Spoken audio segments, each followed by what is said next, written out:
لله وكفى وسلام على عباده الذين اصطفى أما بعد فعن عائشة رضي الله عنها قالت قال رسول الله صلى الله عليه وسلم إذا مات صاحبكم فدعوه لا تقعوا فيه رواہ ابو داود۔ حضرت صدیقہ عائشہ رضی اللہ تعالی عنہا سے روایت ہے، فرمایا کہ جناب نبی کریم صلی اللہ علیہ وسلم کا ارشاد ہے، جب تمہارا ساتھی انتقال کر جائے تو اس کو چھوڑ دو اور اس کا برائی سے تذکرہ مت کرو۔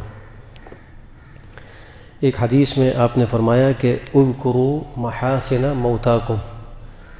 وکفوا عن مساویہم، اپنے مردوں کی خوبیاں بیان کیا کرو اور ان کی برائیوں کے ذکر سے اپنے آپ کو روکو۔ زندہ انسان کی برائی بھی کرنا اس کو غیبت قرار دیا گیا ہے، کسی مردہ کی برائی بیان کرنا بھی اسی زمرے میں آتا ہے، اور حدیث شریف میں اس سے منع آیا ہے۔ محدثین نے پہلی روایت میں ایک مطلب اور بھی ذکر کیا ہے،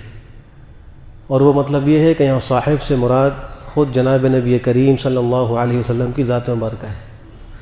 اور آپ کا مقصود یہ ہے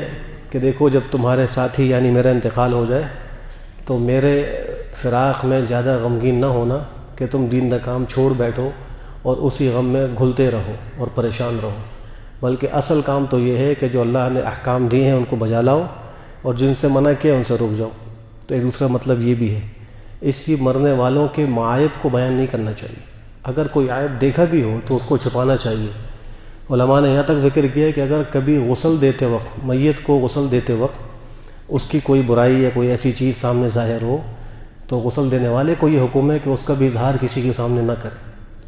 کوئی خوبی یا اچھی حالت دیکھے تو اس کا تذکرہ کرے۔ یہ اللہ نے انسان کو شرف عطا فرمایا ہے کہ اس کے مرنے کے بعد بھی اس کی عزت اور اس کے اکرام کا خیال رکھا جائے۔ اللہ ہم سب کو بہتر عمل کی توفیق نصیب فرمائے۔ الحمد للہ رب العالمین، یا رب لک الحمد کما ينبغي، یا رب صل وسلم دائما اللهم انک عفو تحب العفو، اللهم صل اللهم انك رسول اللهم لا